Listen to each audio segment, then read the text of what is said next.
Thank you for waiting. It's okay. We actually used the time to help Dainsleif get a room at the hotel. That's very considerate of you. Now, I trust you share my curiosity about Rarier's past, and you seem fairly familiar with Mr. Dainsleif already. We spoke at some length after the meeting. He was the one who suggested I should invite you to join this operation. He feels confident that these secrets will be safe with you. Dane has a lot of faith in us, that's for sure. Likewise. I appreciate that you got right on board without interrogating me about why I invited you. It shows that you trust me to explain everything in due course. That's because we know what you're capable of. We appreciate you too, Nefer. You might have been forced to help in the beginning, but this time, it was your choice. That's one way to put it.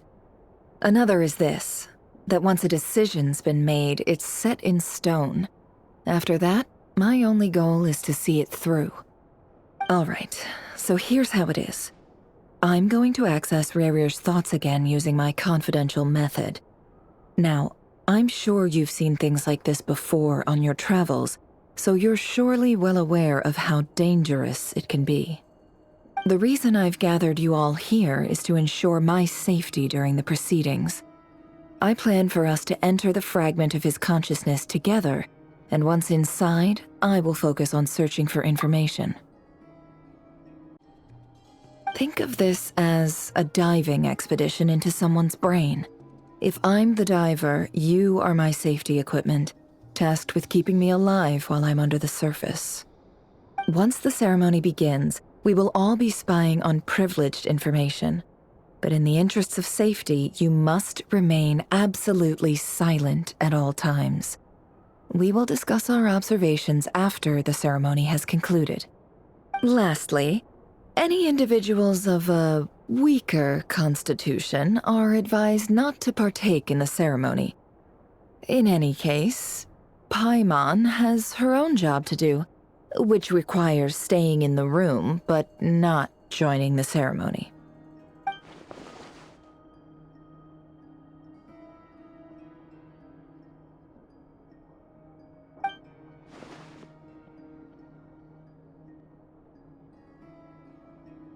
Well, good luck, everyone. Sounds like all Paimon can do is cross her fingers and root for you guys. There's a little more to it than that. I was being serious when I said you have a job to do. While the rest of us are inside Rarier's mind, it's imperative that we have a team member on the outside. In the event that something goes wrong, you will be our first responder. I don't anticipate any issues, but the extra level of safety will be greatly appreciated. I second that. This is a dangerous operation here, and you're our whole rescue team. That's pretty much the most important job in the crew. So, Paimon's like the lifeguard? Yeah, that makes sense. All right, got it. Good. Please, take a seat. We'll get started momentarily.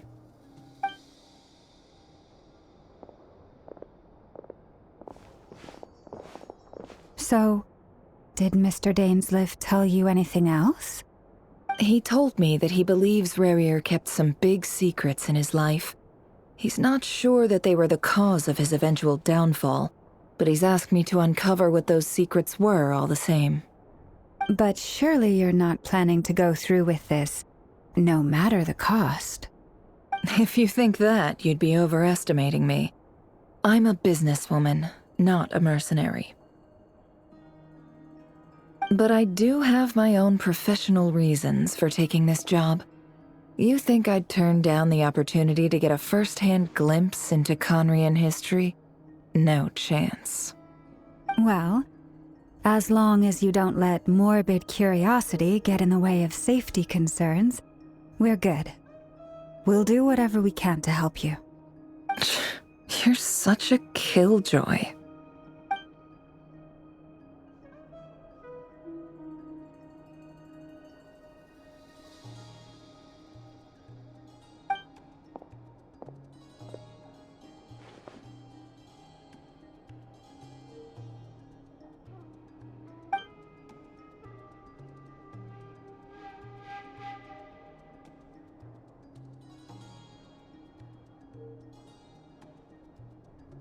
All right, I'm good to go.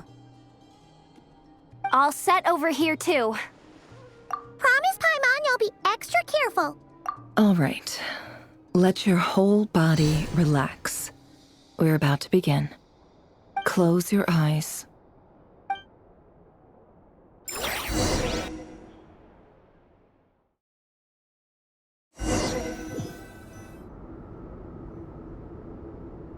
Phew.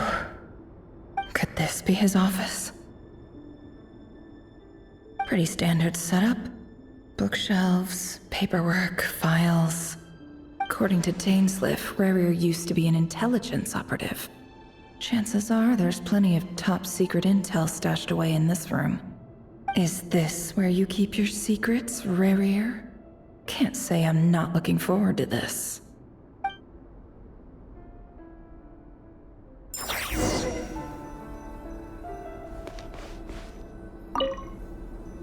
A file tucked inside a folder.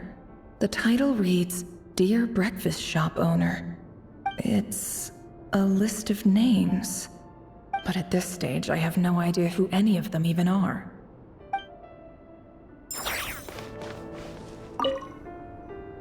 Wonder what kind of encryption technique this is. Seems like it has to be inserted into that camouflage device nearby. Aha! It's an audio recording. Please, hear me out. I can't shake this feeling that someone's been spying on our house. No, I'm not being paranoid. It's true. I saw someone dressed in all black. It was a couple of days back, but that was on another street, not near my house. I swear, I know what I saw! There's a note in the margin. Surveillance of the Runforther residence has concluded.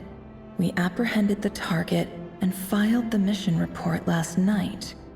Could the voice in the recording belong to one of Rarier's targets?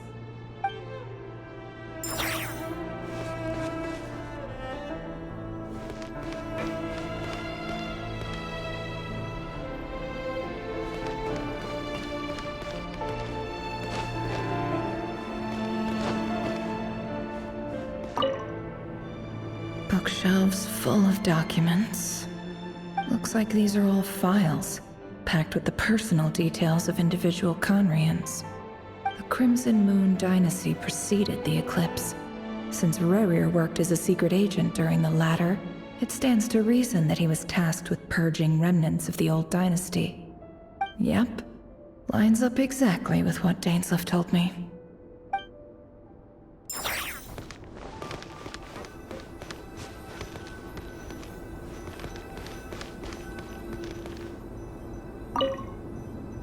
A box containing a ring inlaid with a precious gem.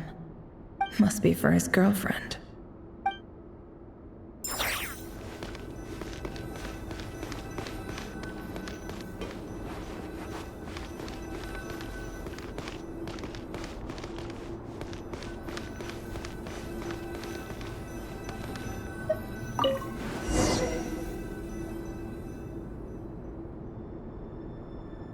Today's files are in.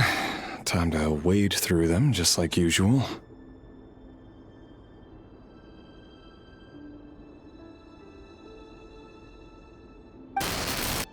Male, 51. Occupation, cook. Confirmed Crimson Moon descendant. Has maintained frequent contact with other descendants over the past year. Poses a threat to the dynasty. Neutralized.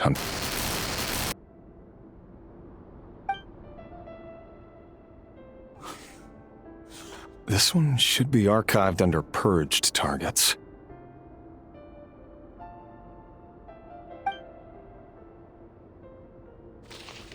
Female, 23. Occupation, office clerk.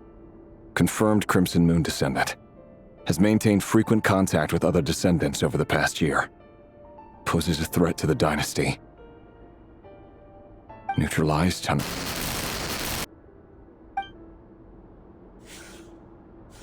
Another one for purged targets.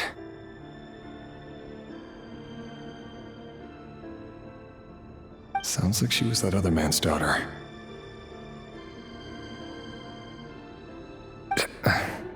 Never mind.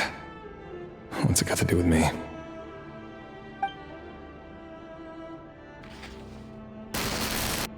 Male, 40. Occupation, teacher. Confirmed Crimson Moon descendant. Has been observed making contact with other descendants during the past year. Poses a threat to the dynasty. Neutralized on...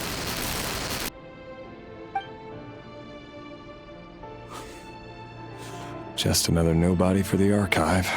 Come to think of it, I remember surveilling this man. A case like his never would have been considered a priority in the past. Huh. He barely even interacted with other Crimson Moon descendants.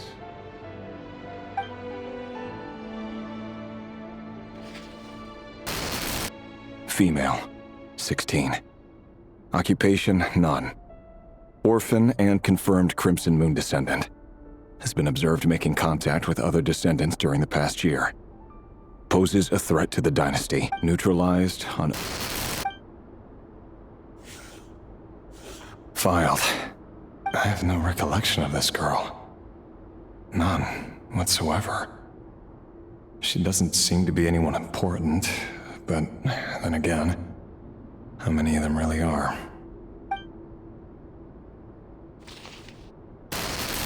Female, 13. Occupation, none.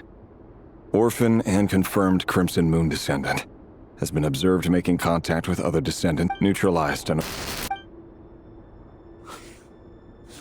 Filed.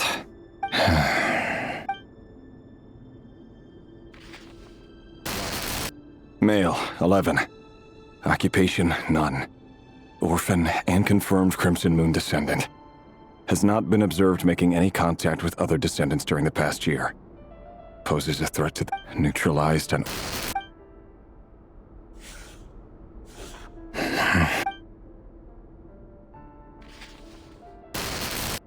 Male.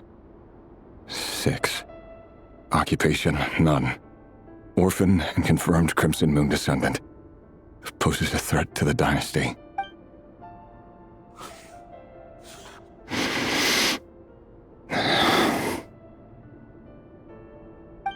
It's funny, isn't it? Your job is becoming both harder and easier at the same time, depending on how you look at it. Sooner or later, the Crimson Moon descendants will be completely wiped out. But as their numbers dwindle, they become harder and harder to track down. That's not how it is. Fortunately, however, most of the able-bodied adults have already been taken care of. The remaining weaklings will be increasingly easy to deal with. No! No. My job is to ensure the survival of the Eclipse Dynasty. And the only way to do that is by eliminating any and all potential threats. It's a perfectly legitimate line of... Every single one of my colleagues can attest to my fairness. And if my friends were aware of the facts, I know they'd back me up too. Assuming, of course, that they were aware of all the facts.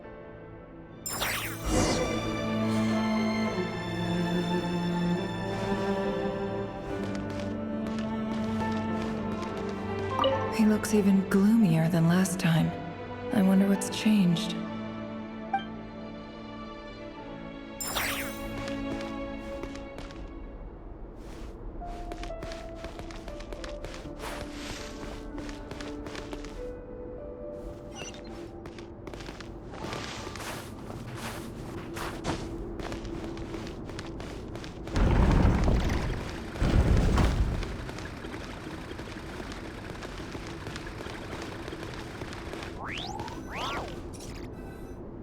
Mr. Vedifalnir? It's been quite some time since we last met.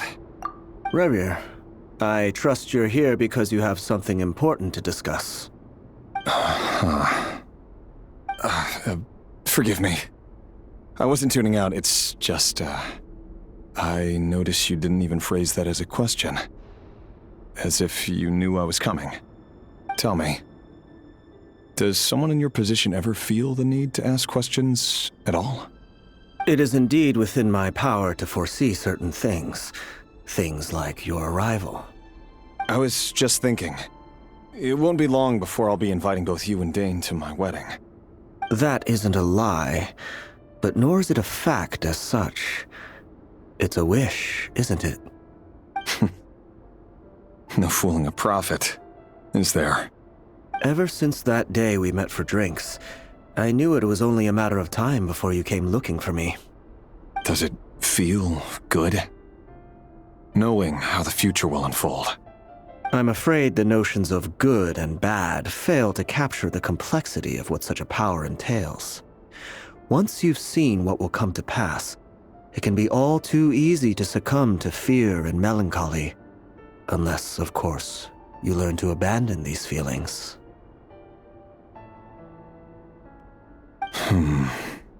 You fear my silence, and long to hear the words I left unspoken that day. That's right. You must have noticed my reluctance to broach the subject, and the reason is simple. Because the truth could never have lived up to your hopes. For both our sakes, such words are better left unsaid. The burden of prophecy was never meant for your shoulders. So who exactly do you deem worthy to hear your prophecies? None but our exalted king? Or rather, our king as he once was. You're closer to his majesty than I am. You must know better than anyone how much he's changed. You say that as though it is to my benefit. Yet precisely because of that, I dare not speak rashly. A king can turn out to be the most virtuous of rulers, or a tyrant more terrible than the most vicious of dragons. You are so wise and far-sighted, yet still you would have me live in fear of the unknown? You make a fair point. Especially given my silence alone was all it took to send you spiraling downwards. Very well then. Let me offer you some advice. And I say this not as a prophet or a visionary, but simply as the brother of your friend. For many reasons, there is very little chance of your marriage ending in happiness. If happiness is what you seek, you should find another fiancé.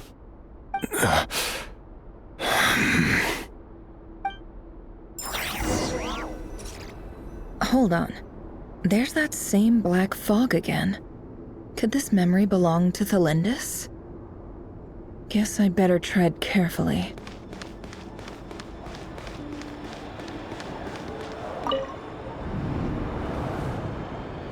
Wait. Hear me out. This time we finally got a clear look at his face and learned his true identity. His name is Rayrir, and he claims to be one of the king's guards. What did you say? A cruel irony, isn't it?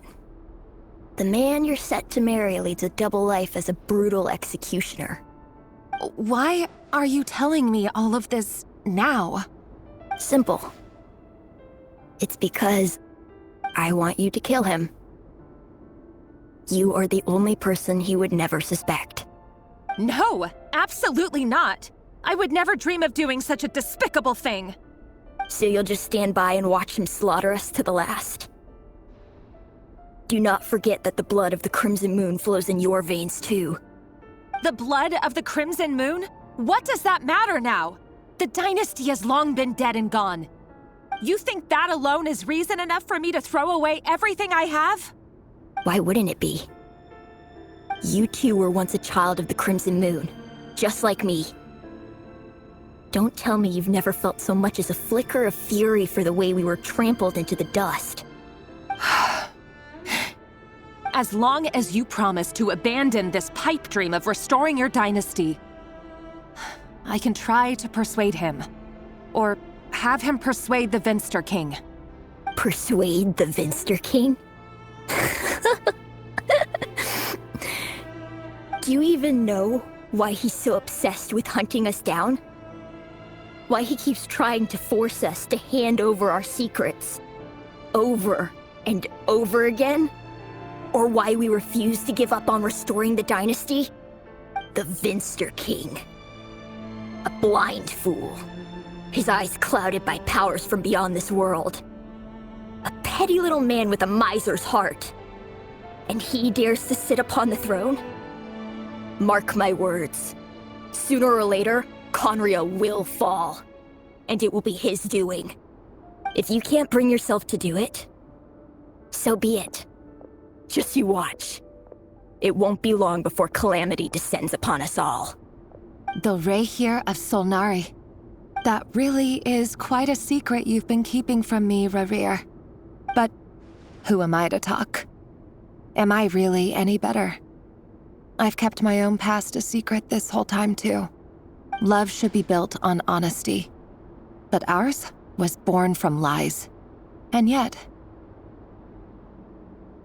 is it really so wrong to hide things that would only make life harder? If we don't cover up the parts that no one else should see, how can we go on pretending to be normal? Vedifulnir must have known all this. And that's why he made his prophecy. In the end, nothing stays hidden forever.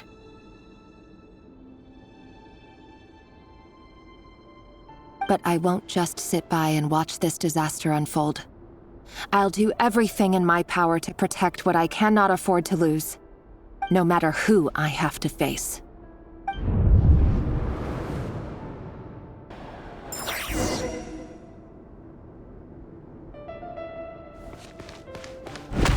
Huh? Was that Rerir who just walked past the window? Doesn't it give you the chills that he still takes the same road to work every day? As if nothing ever happened. Those people at the deli. Enough already. They're clearly pretty taken by their own disguises, so just smile and play along. Pull the rug from under beasts like that, and you risk having your throat torn out. Deli? Oh. They're talking about those people from the opposition. Right. I'd almost forgotten they used to run a deli. People of no consequence always vanish so easily. And no one even remembers them. But surely you can see he's not the man he pretends to be.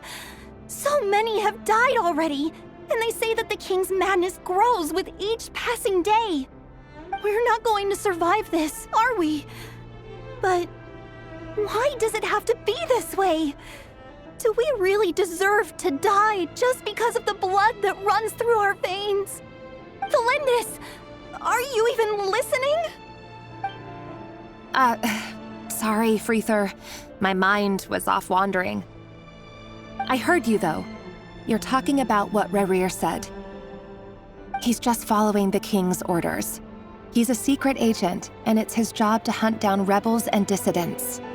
By the time you first met him, he'd already taken lives. Maybe he was using you from the very beginning. No. Rerir has no idea I have anything to do with the Crimson Moon.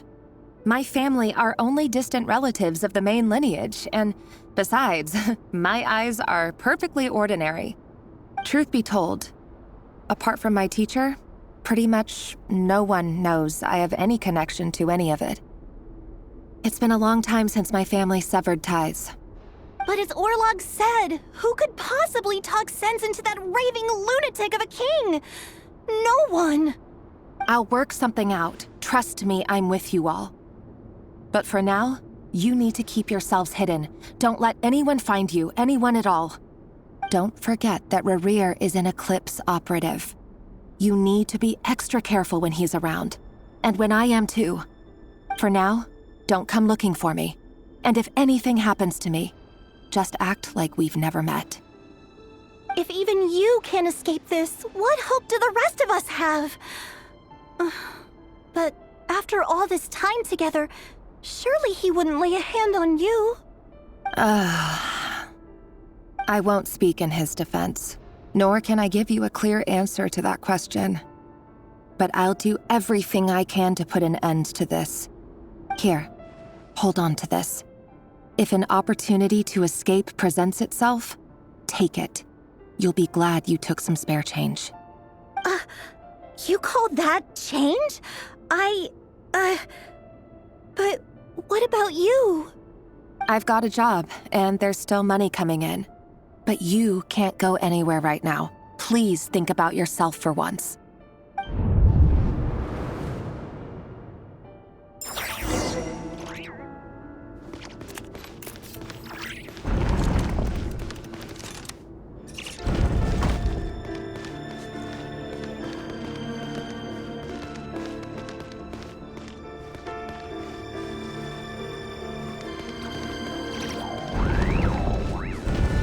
Another day, another round of assassination training.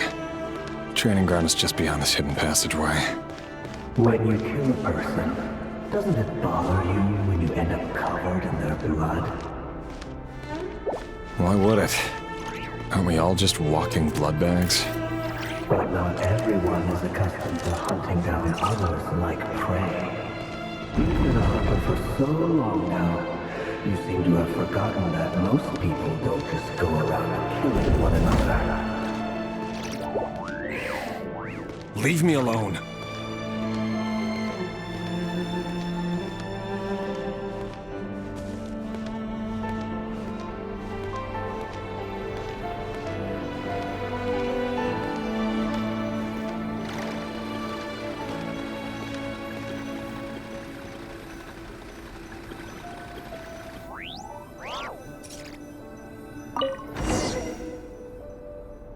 Make sure you have a firm grip on the handle, then choose your angle well.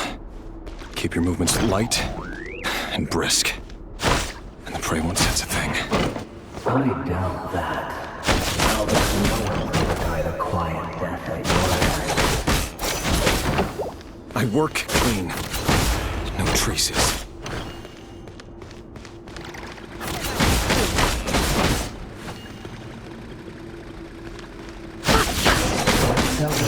Open and above board, though.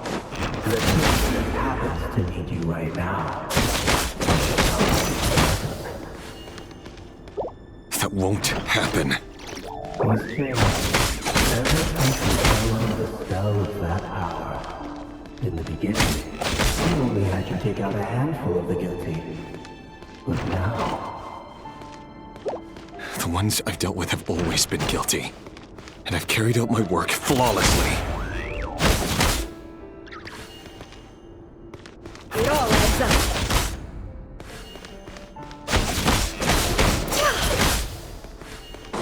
No more lies.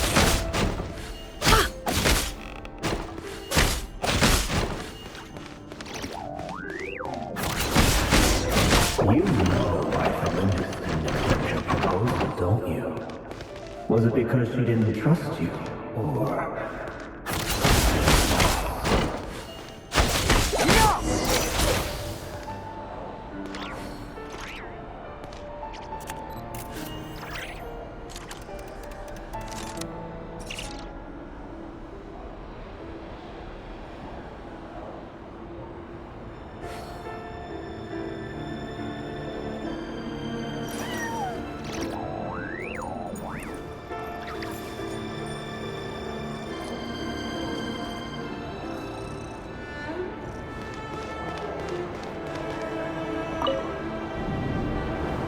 Delindis, do you still remember Orlog?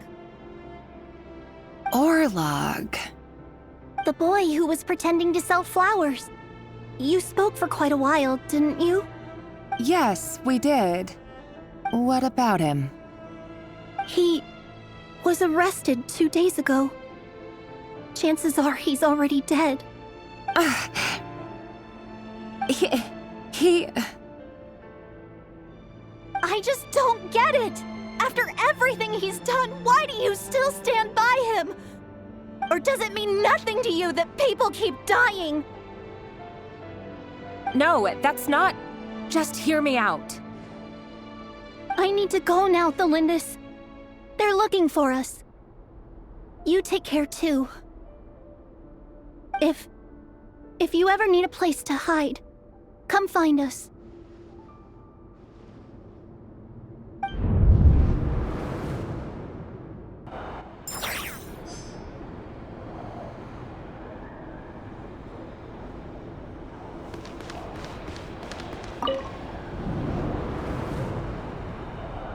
Author, Thelindis. Over the course of this week, the research object was subjected to interference for a total of 47 hours for experimental purposes. The results are as follows. All subjects of observation that were sent inside have now... The situation within is proving more problematic than anticipated. No progress whatsoever. What now? Won't you give me even a glimmer of hope? Things are getting worse by the day. I have to find a way or we'll all be in danger.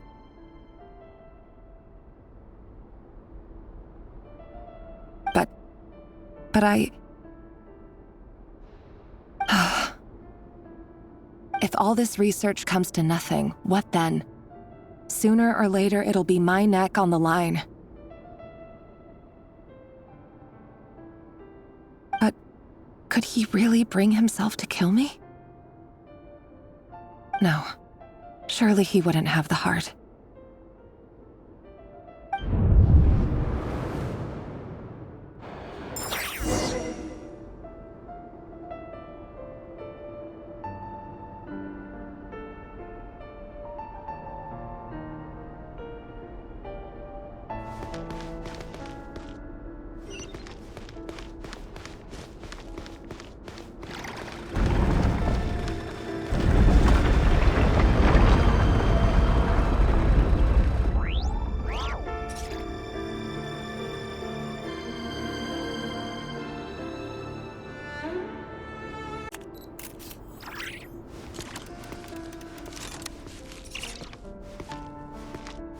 Why won't you just let us go? We don't even know each other. All we want is to live ordinary, peaceful lives. You want to live?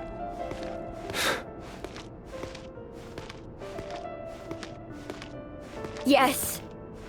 I just want to go on living. Is that really such an unforgivable crime?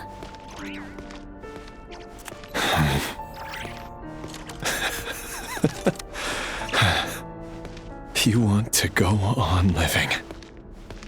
I want to keep living too. To keep living forever. That's why I have no choice but to continue on the path I'm on. If only some savior would suddenly swoop down and change the way the world is. Too bad that's not going to happen. Imagine that.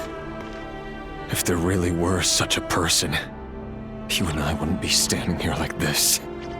Would we?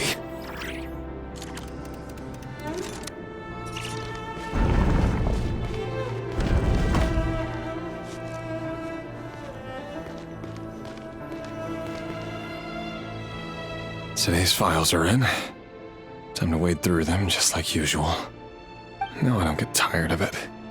It's my job. And not only am I lucky to have it, I'm good at it too.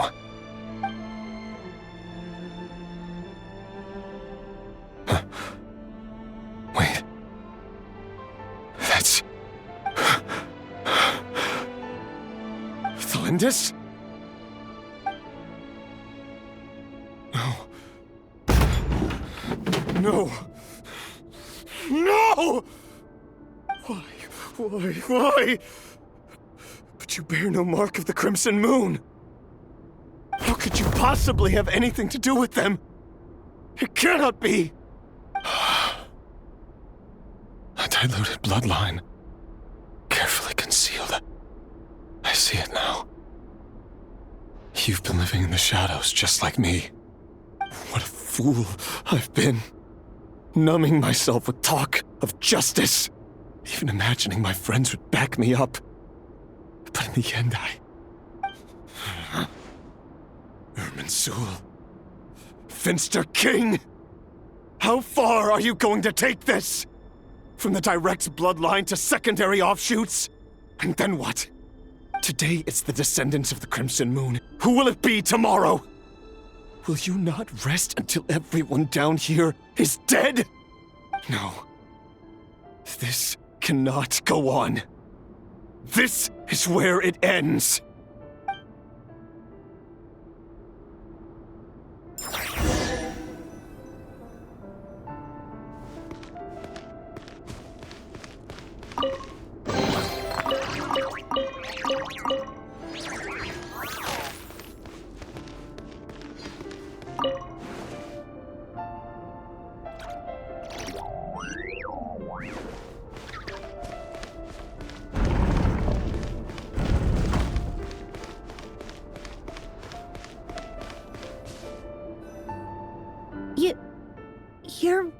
letting me go? I am. As long as you can guarantee that no one will find you. Don't worry, I'll be extra careful. No one will know I was here. But what about you? Me? If you let me go, you won't be able to complete your mission, will you? Good point. In that case, maybe you should stay. No, please! I just want to see the outside world again. To... Go on living? Yes. I know you're a man of your word. So please, just let me go. If I let you leave, what would become of me? Just kidding. Go, now. But remember, don't let anyone know you were caught. We'll be seeing each other again very soon if you do.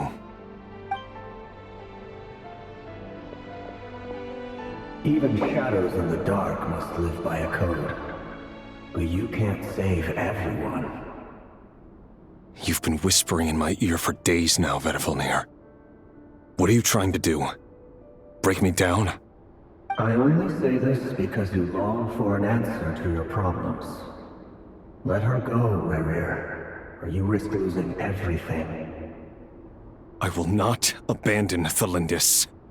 Then you'll need a little more vigilance and a lot more power. The world is changing, Rerir. Keep your eyes peeled for your moment of opportunity. That voice used to be so unclear, but now I know exactly whose it is. It's Vedifalnir. He won't tell me how to actually resolve any of this, but he keeps trying to manipulate me like a puppet. What's his game here? Tell me then. What will this moment of opportunity look like? And no answer. He's like a ghost. Always disturbing me when I'm on edge, but never answering when I need him most. So, the Eclipse dynasty was purging, well, massacring the descendants of the Crimson Moon. And it seems like it was all connected to the Vinster King's research. The King's obsession with abyssal power left the future of Conria hanging in the balance. No wonder every aspect of Rerir's life was so unstable. And it looks like this Thelindis, Rerir's would-be fiancée, herself belonged to a sub-branch of the Crimson Moon dynasty's descendants. It almost defies belief that a couple like them could hide the truth from each other for so long. If the Vinster King hadn't intervened in such a drastic way, they might have gone on deceiving each other for the rest of their lives. And why does Vedifalnir, Daneslif's older brother, keep talking in Rerir's head? This guy kept more secrets than I ever imagined. The human mind is like a vast desert of shifting sands.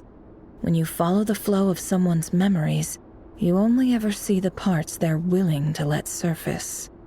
Time for something a bit more creative.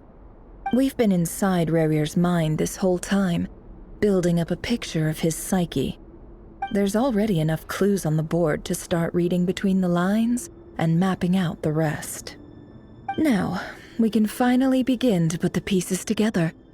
Sure, it'll only be a reconstruction, part simulation, part reasoning, but it's usually pretty accurate. Once we've built up a cognitive profile, we just need to cross-check the logic behind his actions. And then we'll be able to take a sneak peek at whatever it is that Rerir has really been hiding.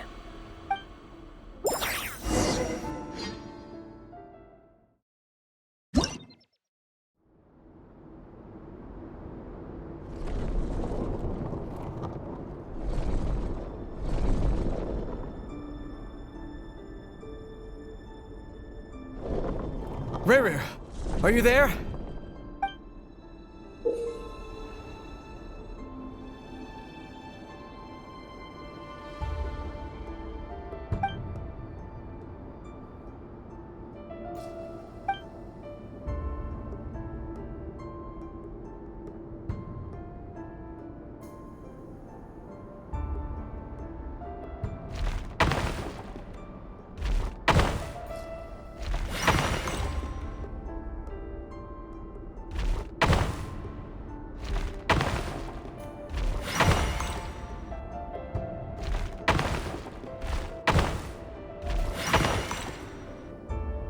Hey, Rerir!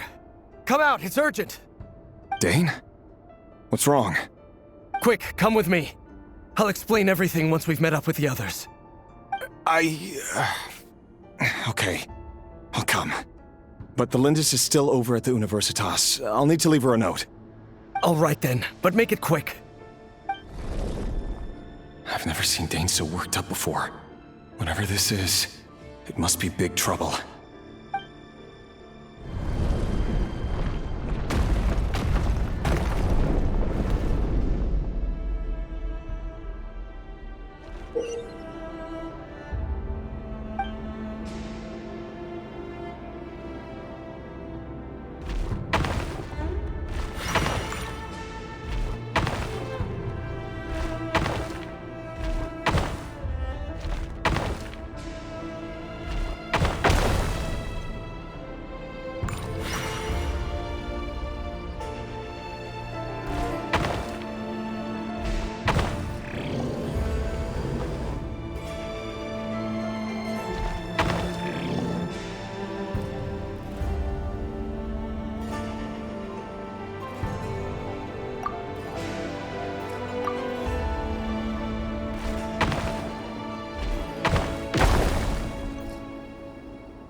Well, this is a nice change, meeting you all at this hour. When men and women of ambition can speak face to face in broad daylight, I say that's a big step forward for our dear Conria. Don't be ridiculous. We do not fear the day. Why would we seek refuge in the night? You might ask your blade that same question. I'm told it prefers the cover of darkness. The word on the street is that Sertologi only strikes when he has an unfair advantage. But that is patently false. I see you're missing an arm and a leg. Surely only a fair fight could explain that. If this is your way of offering me replacement limbs, believe me, I'll take them. Oh, we can certainly discuss that. With bioalchemy, anything is possible. Assuming I have your full support in my research. Lunatic. Robdatir. What brings you here? Why, Dainsleif, of course. He invited me. Please, cast aside your apprehensions, Miss Rhindaughter. Whatever the rumors may say, I am but a humble servant of the king, and I can assure you he affords me no greater convenience than he does you. Well, the Universitas Magistrorum won't stop fawning over you, so at least some of the rumors must be true. You're clearly doing well for yourself, so drop the humble servant act. It endears you to no one. You're president of the Universitas Magistrorum, the chief royal mage known as the Wise by royal appointment, and by far the most favored among the 4 pillars of Conria. Vice President Veit doesn't even try to hide his envy when he sees you. My success is the product of hard work and good luck. It's as simple as that.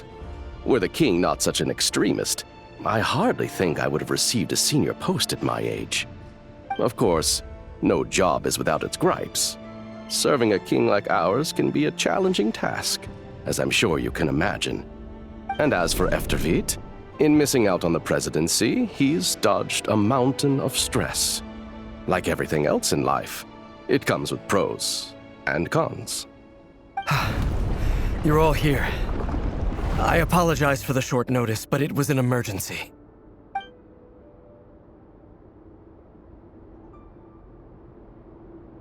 You must be Rerir. Mr. Sertologi. Yes, I handled your case file during your sentencing. Nothing personal, of course. I'm pleasantly surprised that you remember me. You're clearly a person of substance if you've been invited here. But Dainsleif, you'd better have a very good reason for convening this little gathering. It's my brother, Vedalfenir. After he spoke at the court this morning, the king was so infuriated by his words that he had him blinded in both eyes and thrown in prison. Vedalfenir in prison? Strange. I thought the king trusted him and Heroptatir more than anyone else in the world. Does this mean the king's circle of trust just got even smaller? It has nothing to do with trust. It's about what the king wants, which is as clear as day to anyone paying attention. I simply appease him, because it's in the best interests of the Universitas Magistrorum. And also because you're slimy. Vedalfenir, perhaps less so. But still, a visionless visionary? It rather inclines me to think that qualifications are not what get you ahead in Conria. Do you honestly think this is an important discussion to be having right now? Dane, what are you planning to do? Rescue Vedalfenir, I assume. Correct. It will mean storming the palace by force. Tonight. I need all of you on my side. That's far too dangerous. And don't forget, Dainsleif, you're captain of the Royal Guard. You swore an oath to the throne. You've been planning this for a while, haven't you? I have no desire to commit treason. But whatever critique the king may have of Vedalfenir, disfiguring your most loyal subject for putting the best interests of his court and nation first, this is not the conduct of a wise ruler. My blade will force the king to see the error of his ways. So, Vedalfenir's prophecy enraged the king. I'm sure it wasn't what he wanted to hear, but if he won't take counsel even from the visionary, that is deeply troubling news. The extent of His Majesty's madness is now all too clear. The question is, how does a man like me get out of this situation unscathed? You have noble ambitions, Dane, but I'm afraid they don't do much for a guy like me. I'm not interested in saving the world. All I want is a letter of pardon. A letter of pardon? For whom? Thelindis? The chances of the Vinster King issuing a pardon for anyone connected to the Crimson Moon seem vanishingly slim.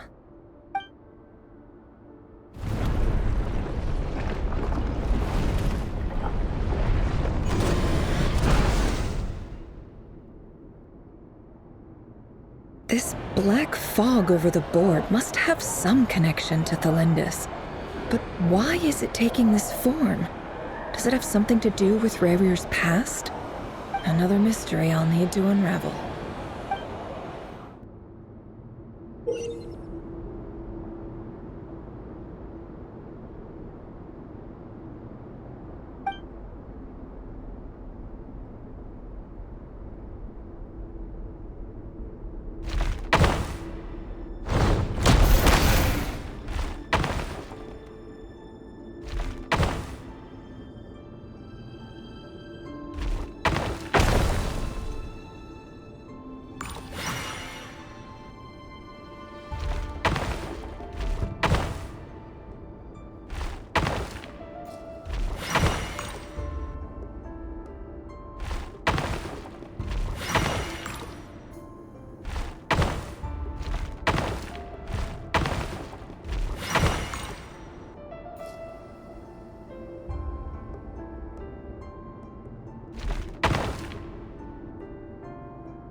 Author Thelindis. Over the course of this week, the research object was subjected to interference for a total of 60 hours for experimental purposes. The results are as follows. Research dating back to the Crimson Moon Dynasty has established 2 points regarding moon marrow. Firstly, its origins have something to do with a god's power. Secondly, it serves as a portal to an as-yet indeterminate location.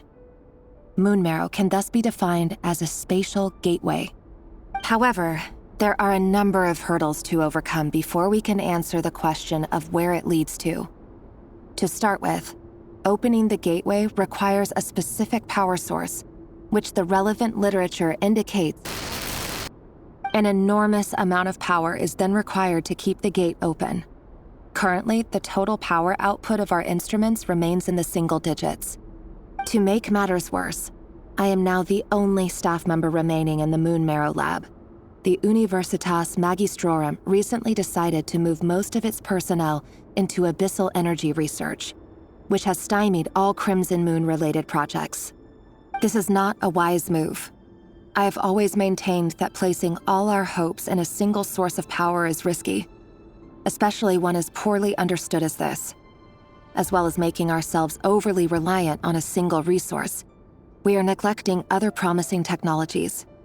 I apologize if this comes across as disrespectful. But as a Moon Marrow researcher, I desperately want to see the world beyond the gateway. If we really made it there one day, what would we find? And how would we go about taming the unknown? My imagination is endlessly fueled by questions such as these.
This is for you.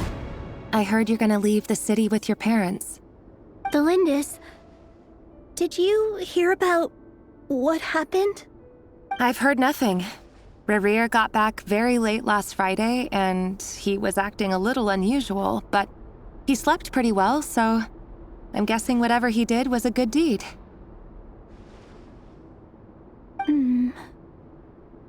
You never saw him, and I don't know what he did.